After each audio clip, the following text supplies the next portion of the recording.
গলির মোড়ে একটা গাছ দাঁড়িয়ে। গাছ না গাছের প্রেতচ্ছায়া, আঁকা বাঁকা শুকনো কতগুলি কাঠির কঙ্কাল শূন্যের দিকে এলোমেলো তুলে দেওয়া, রুক্ষ রুষ্ঠ রিক্ত জীর্ণ, লতা নেই, পাতা নেই, ছায়া নেই, ছাল বাকল নেই, নেই কোথাও এক আঁচড় সবুজের প্রতিশ্রুতি, এক বিন্দু সরসের সম্ভাবনা। ওই পথ দিয়ে জরুরি দরকারে যাচ্ছিলাম ট্যাক্সি করে। ড্রাইভার বললে, ওদিকে যাব না, দেখছেন না কতগুলি ছন্ন ছাড়া বেকার ছোকরা রাস্তার মাঝখানে দাঁড়িয়ে আড্ডা দিচ্ছে, চোঙা প্যান্ট, চোখা জুতো, রোখা মেজাজ, ঠোকা কপাল। ওখান দিয়ে গেলে গাড়ি থামিয়ে লিফট চাইবে, বলবে হাওয়া খাওয়ান। কারা ওরা? চেনেন না ওদের? ওরা বিরাট এক নৈরাজ্যের, এক নেই রাজ্যের বাসিন্দে। ওদের কিছু নেই, থিত নেই, ভিত নেই, রীতি নেই, নীতি নেই, আইন নেই, কানুন নেই, বিনয় নেই, ভদ্রতা নেই, শ্লীলতা শালীনতা নেই। ঘিসবেন না ওদের কাছে। কেন নেই? ওরা যে নেই রাজ্যের বাসিন্দে। ওদের জন্য কলেজে সিট নেই, অফিসে চাকরি নেই, কারখানায় কাজ নেই, ট্রামে বাসে জায়গা নেই, মেলায় খেলায় টিকিট নেই, হাসপাতালে বেড নেই, বাড়িতে ঘর নেই, খেলবার মাঠ নেই, অনুসরণ করবার নেতা নেই, প্রেরণা জাগানো প্রেম নেই। ওদের প্রতি সম্ভাষণে কারু দরদ নেই। ঘরে বাইরে উদাহরণ যা আছে তা ক্ষুধা হরণের উদাহরণ নয়, তা সুধা হরণের ক্ষুধা ভরণের উদাহরণ। শুধু নিজের কোলের দিকেই ঝোলটানা। এক ছিল মধ্যবিত্ত বাড়ির এক চিলতে ফালতু এক রক, তাও দিয়েছে লোপাট করে। তাই এখন পথে এসে দাঁড়িয়েছে সড়কের মাঝখানে। কোত্থেকে আসছে সেই অতীতের স্মৃতি নেই, কোথায় দাঁড়িয়ে আছে সেই বর্তমানের গতি নেই, কোথায় চলেছে নেই সেই ভবিষ্যতের ঠিকানা। সেচিন ক্ষেত, মনিহীন চোখ, চোখহীন মুখ, একটা স্ফুলিঙ্গহীন ভিজে বারুদের স্তূপ। আমি বললুম, না, ওখান দিয়েই যাব, ওখান দিয়েই আমার শর্টকাট। ওদের কাছাকাছি হতেই মুখ বাড়িয়ে জিজ্ঞেস করলুম, তোমাদের ট্যাক্সি লাগবে? লিফট চাই?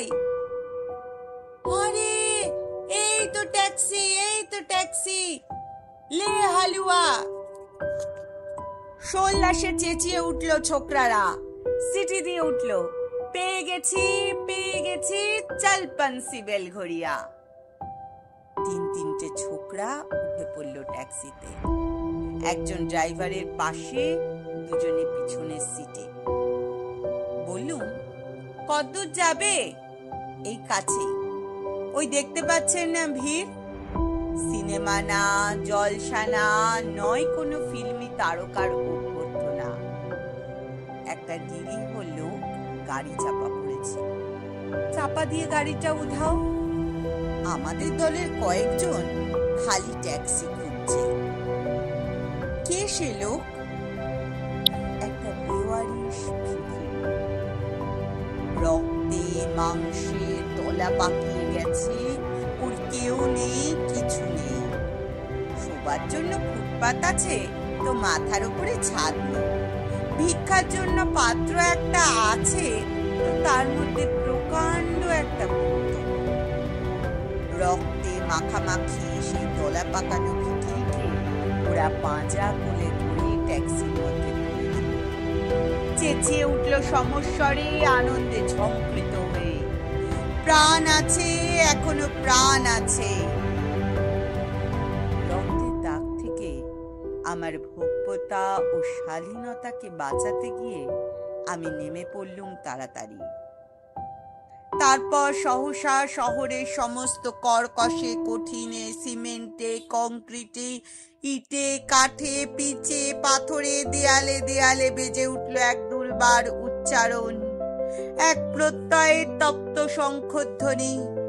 প্রাণ আছে, এখনো প্রাণ আছে, প্রাণ থাকলে স্থান আছে, মান আছে, সমস্ত বাধা নিষেধের বাইরেও আছে অস্তিত্বের অধিকার। ফিরে আসতেই দেখি গলির মোড়ে গাছের সেই শুকনো বৈরাগ্য বিদীর্ণ করে বেরিয়ে পড়েছে হাজার হাজার সোনালী কচি পাতা। মর্মরিত হচ্ছে বাতাসে। দেখতে দেখতে গুচ্ছে গুচ্ছে উতলে উঠেছে ফুল, ঢেলে দিয়েছে বুকে সুগন্ধ। উড়ে এসেছে রং বেরঙের পাখি, শুরু করেছে কলকণ্ঠের কাকলি। ধীরে ধীরে ঘন পত্র পুঞ্জে ফেলেছে স্নেহার্ত দীর্ঘ ছায়া, যেন কোনো শ্যামল আত্মীয়তা। অবিশ্বাস্য চোখে দেখলুম কঠোরের প্রচ্ছন্নে মাধুর্যের বিস্তীর্ণ আয়োজন। প্রাণ আছে, প্রাণ আছে, শুধু প্রাণই আশ্চর্য সম্পদ, এক ক্ষয়হীন আশা, এক মৃত্যুহীন মর্যাদা।